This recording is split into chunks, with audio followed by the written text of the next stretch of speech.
our divided society, the crushing need for civil conversations across cultures, communities, and even families vital these days.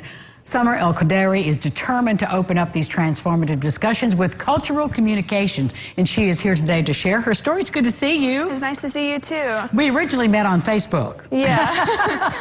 And then we've seen each other in so many important conversations about racism and bias in the past few months. Does that lift your spirits to see what the community's doing to talk about these issues? Yes.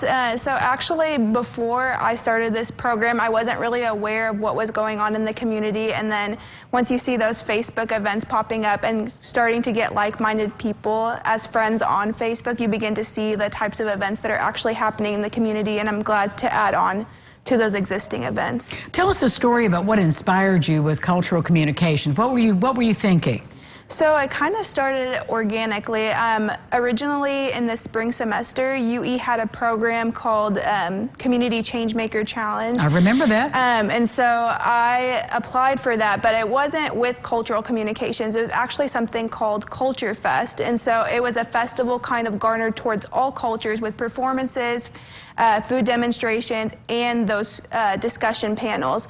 And so I actually got into the semifinalists, and I was the top 4, but I didn't receive any funding. And so at that time, I kind of evaluated what resources I had at my disposal, and I was in contact with one of our sponsors, Ola, which is an organization that really promotes cultural inclusion and does a lot for the Latino community. And so they offered to get a space free at Innovation Point, and I could gather some people to have a conversation. So that's kind of how I started. So where does it go from here now, Summer? So we have our first event on December 19th from 6 to 7:30 p.m. at Innovation Point in the boardroom. And so we do have we have a Facebook page and Instagram, and so you'll be able to see exactly when those events are. And we're going to have an event in February and April as well. And so those will be at the same times, but in February, it will be on February 20th, and in April, it will be April 9th. And so each discussion will be a different topic, so I'll hand select moderators that I think would be able to have a good conversation with those topics. Well, this, in your mind, is this going to be a question and answer where you have a panel of experts and then the audience can interact? So kind of. So basically what it's going to be is there's going to be a moderator who hand selects questions and talks to the panelists beforehand about what types of topics they would like to discuss. And then after that, after the discussion, people can ask questions while people are talking and at the end of the discussion, but it will be facilitated with a moderator. And that helps to kind of keep the conversation on track. Yeah. Because it can spin off. Yeah, especially if people are talking about personal stories, they tend to go off a tangent a little bit. Yeah. And that's understandable too.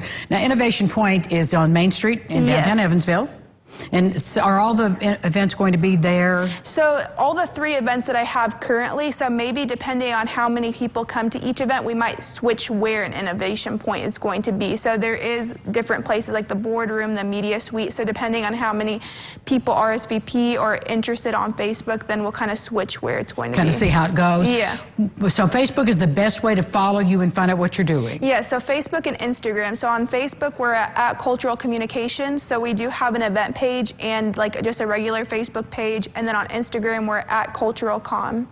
Thank you so much for what you're doing. I'm so glad that our paths crossed. Oh, I'm so glad too. And come back and tell us more about what you're doing in the new year. Oh, thank you so much. Thank you. Thank you. It's good to see your mom too. We'll be back with more local lifestyles. Let's check in with Ron Rhodes over there talking to Charlie Stalker.